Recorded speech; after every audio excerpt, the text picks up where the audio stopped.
feminine in one minute and masculine in the next, and dangerous and tender and soft. So I was like, that can be pretty cool.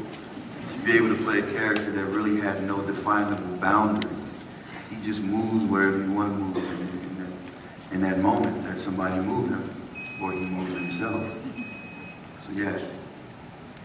I have to ask the panel too before I get to the next question.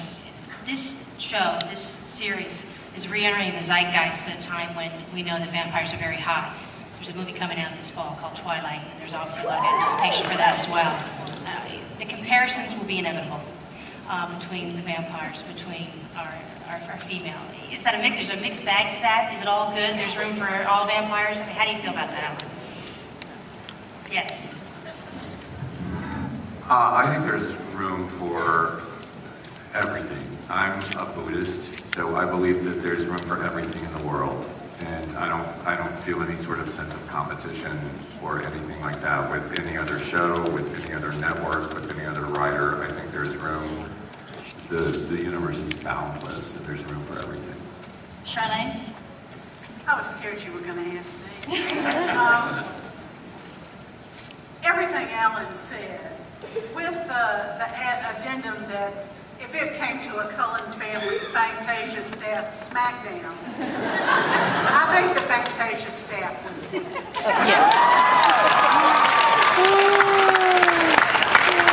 Nice. Next question. Quick tangent. Question for Anna. Any update on Margaret? No. Do you have one for me? My question is, because it is partly, sorry, I'm a little taller than the guy. Because it is,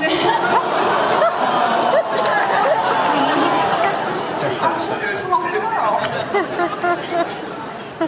Because the piece is partly a period piece, because it begins before Katrina and continues after Katrina. How are you dealing with the inevitability that the story is both pre and post Katrina? Have you started filming in the New Orleans area, or are you going to get into the post Katrina-ish stuff? We just start the show post Katrina. So there's no... There's a mention of Katrina in the pilot about it having happened, but there's just, I mean, how could, I just felt like there would be no way for us to recreate it, and I don't know what would be gained by doing that. We just picked it up after Katrina had already happened, and when we hit book 5, we'll figure out a way to address that. Hi, this question is for the entire cast. I just wanted to know if any of you guys have read the books, the whole series, or have you been trying to stay on track with the series to make sure you don't give anything away or change your character in a way that it doesn't change until later in the series? Because I know some of you guys get some pretty surprising things happening to you. So have you guys been keeping up with the series or staying in one place?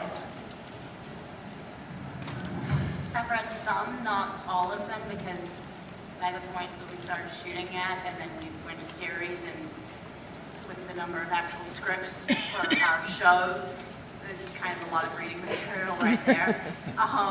But I think as far as reading ahead and what free time we do have, I find it really helpful, because those are things that obviously, if you were actually that character, you would know them about yourself.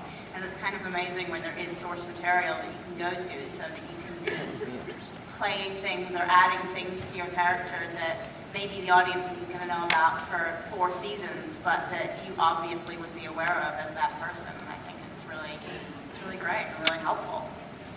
Alan, do you want them to read ahead? I mean, what if they come and say, hey, look, she does this here? I mean, do you want them to know that much ahead? Well, I want to ask you, Alan, does he want you to read that far ahead? I'm actually respectful of every actor's process. I don't mind if they read ahead. If they choose not to, I respect that as well. I haven't had a point where somebody came in and said, look, if she does this here, because I think we're sticking so close to the story that I don't think there are any big surprises like that. And if anybody were to come to me with something like that from book 4 or 5, I'd say, well, slow down. I mean, that's going to be 4 or 5 years from now, so we don't need to discuss that right now, I think. Actually, I know we introduced this a little bit with Quinn.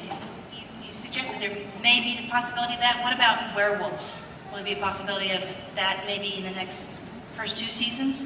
And the Maenads, too. Were they introduced in the first book or the second book? The Maenad appears in the second book, but she appears at the very end of the first season, so we can set that story up. Definitely werewolves exist in the world. We have not seen them in the first season, but I believe Sookie becomes aware of their existence in book 2. Is it book 2? I think so. And so they will definitely make an appearance, as will all of the other supernatural creatures that are in the books. They'll show up as they show up in the storyline in the books. More question? Yeah, this is a question for Alan Ball. And by the way, it's a great honor to be in your presence. I think American Beauty is the finest film ever made. That's why I'm a writer.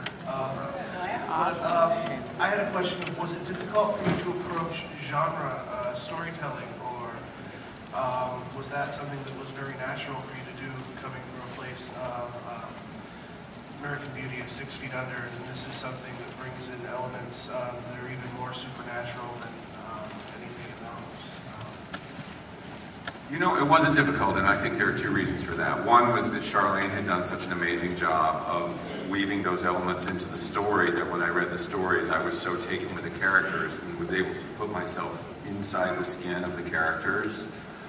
So it didn't strike me as being that different, because I felt like all the characters had very real wants and desires and complications, and that I could really relate to. Another thing that made it simple is after 5 years of 6 Feet Under, I was really tired of people talking about their problems and worrying about what their lives meant and everything, and dealing with the fact that we all die and blah, blah, blah. So I wanted to do something fun, and this was something I came across that was incredibly fun. So far, it hasn't been difficult for me at all. It's been actually, I gotta say, I've had more fun working on this series than I've had doing anything else in my career. So,